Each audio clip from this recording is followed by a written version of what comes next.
ভারতে চলতি বছর সবচেয়ে আলোচিত ঘটনাগুলোর একটি দেশটির প্রাক্তন প্রতিমন্ত্রী ও আলোচিত রাজনীতিবিদ ও সালমান খানের ঘনিষ্ঠ বন্ধু বাবা সিদ্দিকীর খুন।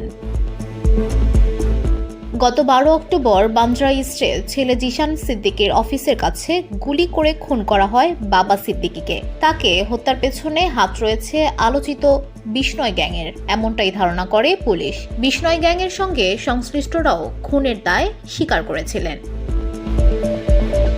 এবার পুলিশের প্রতিবেদনেও সামনে আসলো চাঞ্চল্যকর তথ্য। মুম্বাই পুলিশের তদন্ত অনুসারে সালমানের সঙ্গে ঘনিষ্ঠতার কারণেই খুন হতে হয়েছে বাবা সিদ্দিকীকে।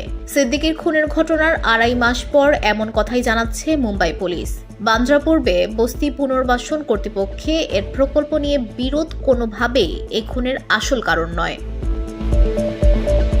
বাবা সিদ্দিকী খুনের ঘটনায় এমনটাই জানাচ্ছে সিটি ক্রাইম ব্রাঞ্চ। এই মামলায় আগামী 1 সপ্তাহের মধ্যে গ্রেপ্তার হওয়া 26 জনের বিরুদ্ধে চার্জশিট জমা দিতে চলেছে পুলিশ। বাবা সিদ্দিকীর খুনের ঘটনার প্রসঙ্গে একজন পুলিশ কর্মকর্তা বলেন, প্রাথমিকভাবে বাবা সিদ্দিকীর ছেলে জিশানের অভিযোগ অনুযায়ী আমরা খুনের ঘটনার তদন্ত করেছি। তবে বস্তি পুনর্বাসন প্রকল্প নিয়ে ঝামেলার কারণে এই খুন হয়নি। এ ধরনের বিরোধের কারণে খুন হওয়ার কোনো প্রমাণ আমরা পাইনি। যদিও আমরা কয়েকজন ডেভেলপারের বক্তব্য রেকর্ড করেছি, কিন্তু তেমন কিছুই বের হয়ে আসেনি। যদিও আমরা যে কোনো একটির উপর নির্ভর করছি না। সন্দেহভাজন শুভম লোনকার ওরফে শুভ গুলি চালানোর 2 দিন পর দায় স্বীকার করে সোশ্যাল মিডিয়ায় একটি পোস্টে আপলোড করেছেন। সিদ্দিকীর ছেলে জিসানের এক্স হ্যান্ডেলে একটি পোস্টের পরে প্রাথমিকভাবে এই খুনে বস্তি পুনর্বাসন প্রকল্প নিয়ে ঝামেলার বিষয়টিও খুনের কারণ হতে পারে বলে সন্দেহ করা হয়েছিল। জিসান সরকারি কর্মকর্তাদের কাছেও এই SRA প্রকল্প সম্পর্কিত ইস্যুটি উত্থাপন করেছিলেন।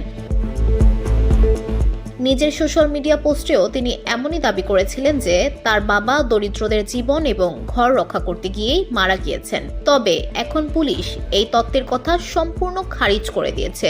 এদিকে এখন পর্যন্ত নিয়ে সিদ্দিকী খুনের মামলায় 26 জনকে গ্রেপ্তার করা হয়েছে বলে জানা যাচ্ছে। সন্দেহভাজনদের একজন শুভম লোনকার এর আগে দাবি করেছিলেন যে এই খুনের পেছনে বিষ্ণয় গ্যাংয়ের হাত ছিল। লরেন্স বিষ্ণয়ের ভাই আনমোল বিষ্ণয় এই খুনের দায়ে অভিযুক্ত। তিনি এখন কানাডায় লুকিয়ে আছেন, যদিও পুলিশ তাকে ভারতে নিয়ে যাওয়ার চেষ্টা চালাচ্ছে। VOD Bangla news desk.